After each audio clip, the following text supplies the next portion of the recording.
Welcome to Silent Secrets.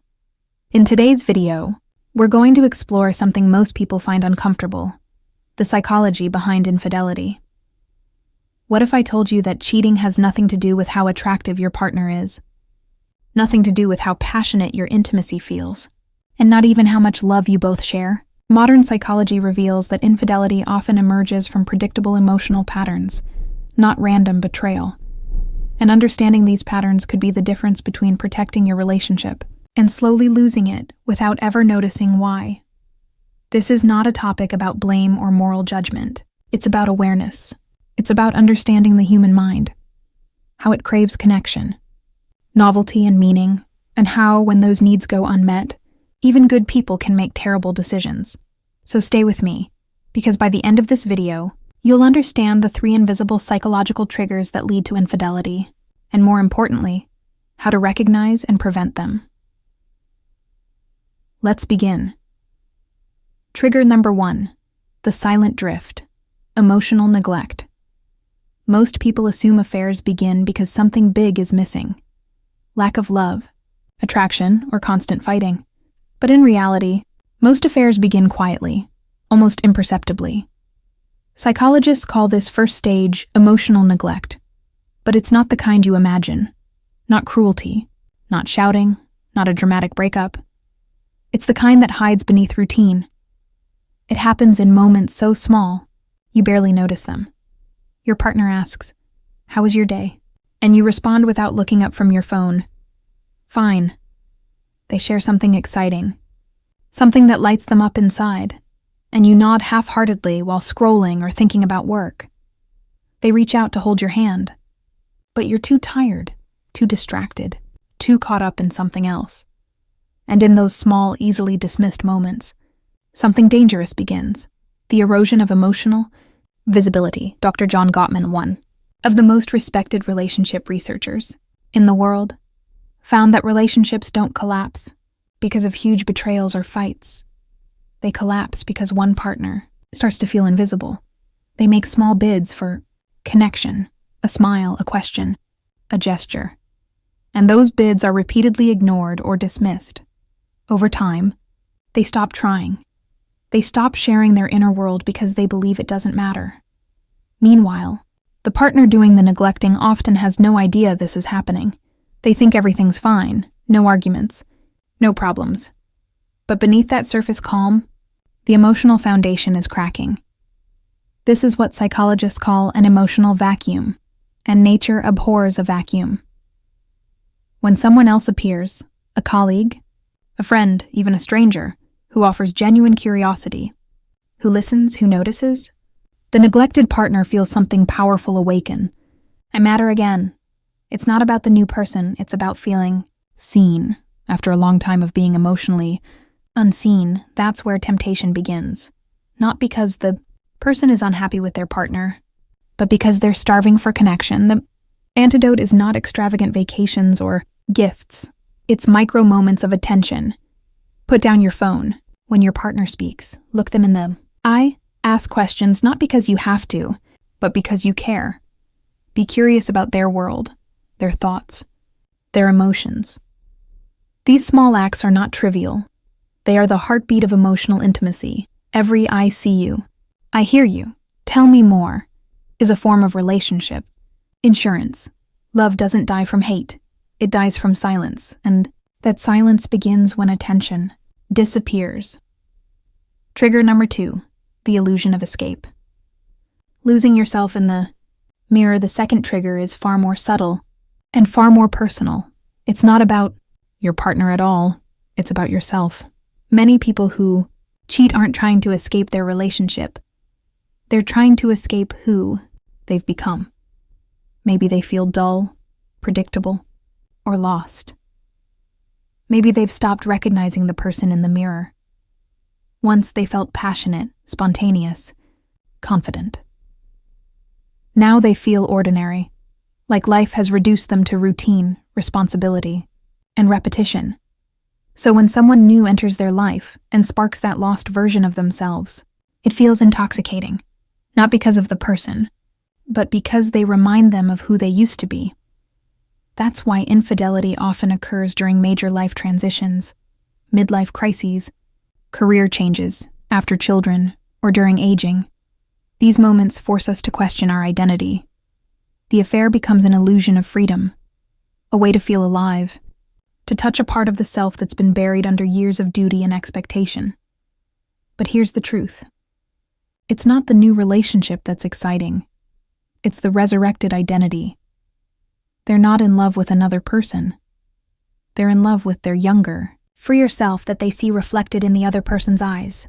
The tragedy is that this illusion never lasts because what they're really chasing isn't another person. It's meaning, and meaning cannot be stolen from outside. It must be rebuilt within. The Stoics often spoke about this paradox. Marcus Aurelius wrote, "You have power over your mind, not outside events. Realize this, and you will find strength." The same applies here. The way to break this trigger is to rediscover your identity within the relationship, not outside of it. Encourage each other's growth. Celebrate curiosity and personal evolution. Try new experiences together. Travel, learn, change your environment. Redefine what connection means as you both grow older. Because when both partners evolve together, there's no need to seek a version of yourself elsewhere. You find freedom inside the relationship, not outside it. A relationship that grows is one where both people can continue to become. Trigger 3. The intimacy paradox. The craving for novelty. Inside commitment this. Third trigger is one of the most misunderstood aspects of human psychology. It's called the intimacy paradox. It means that the closer we become to someone, the more committed, predictable, and emotionally safe we feel, the more we may unconsciously crave novelty, risk, and discovery. It's not because we're ungrateful. It's because human beings are wired for both security and excitement. As relationships mature, we often trade unpredictability for safety. We learn each other's routines. We stop asking deep questions because we think we already know the answers. We assume we understand our partner's mind, and that's where curiosity dies. The Stoics taught that familiarity can dull perception. Seneca once said, "Nothing is more honorable than a grateful heart, yet nothing is more difficult to sustain." When something becomes familiar, we stop appreciating its depth. In love, that translates into emotional flatness. Not because the love is gone, but because discovery is gone. Then, when someone new enters the picture, someone whose life, opinions, and energy feel mysterious, it triggers that ancient thrill of exploration again. Not because they're better, but because they're unknown. But here's the empowering truth. You don't need a new person to feel discovery. You can create novelty within your own relationship. Ask your partner questions you've never asked. What's something you've always wanted to do but never told me? What do you think about when you're alone? What are you afraid of losing? Share parts of yourself you've never revealed. Try new experiences, not to escape routine, but to rediscover each other through new lenses. This is how long-term relationships stay alive. They keep curiosity alive. They maintain mystery without losing trust. They make each other new again, over and over. The paradox of love is this. The safer it becomes, the more effort it takes to keep it alive. Not because love fades, but because our attention does. Understanding these triggers, awareness, is prevention now. You might be thinking, if all of this is true, does that mean no relationship is safe? Here's the truth. No relationship is immune to temptation, but self-awareness and emotional presence are your best defenses. When both partners understand these psychological triggers, the silent drift, the illusion of escape, the intimacy paradox, they can start building safeguards before the cracks appear. You do that by practicing emotional presence daily, listening, noticing, engaging, supporting each other's growth, so neither of you feels trapped in a fixed identity, keeping curiosity alive, because Discovery is the antidote to boredom, the strongest. Relationships aren't those without conflict or temptation. They're the ones that meet life's changes with intentional awareness. They understand that love isn't a constant feeling, it's a daily choice, a discipline of attention, respect, and discovery. The Stoic Reflection. What infidelity teaches us about the human mind from a Stoic lens. Infidelity is not just a moral failing, it's a psychological mirror. It reflects unmet emotional needs, disconnection from purpose, and lack of presence. Marcus Aurelius once observed, "When you arise in the morning, think of what a privilege it is to be alive, to think, to love, to enjoy." That same awareness, when applied to relationships, prevents emotional blindness. When you stop taking your partner for granted, when you stay grateful for their presence, the space for neglect shrinks. The Stoic approach to relationships is simple. You cannot control your partner. You cannot control attraction, but you can control your attention, your integrity, and your presence. Cheating doesn't begin in the bedroom. It begins in the mind. When we stop noticing, stop engaging, stop appreciating, every thank you, every small act of curiosity, every shared silence with presence is a small act of resistance against that drift. Love, in its mature form, is not passion alone. It is awareness applied daily. For those who have been betrayed, if you've done everything right, stayed loyal, attentive, caring, and still got betrayed, let me say this clearly. There's nothing wrong with you. Someone else's choice to betray says nothing about your worth. It reveals their disconnection from themselves, not your inadequacy. You cannot control another's self-awareness, but you can control how you heal.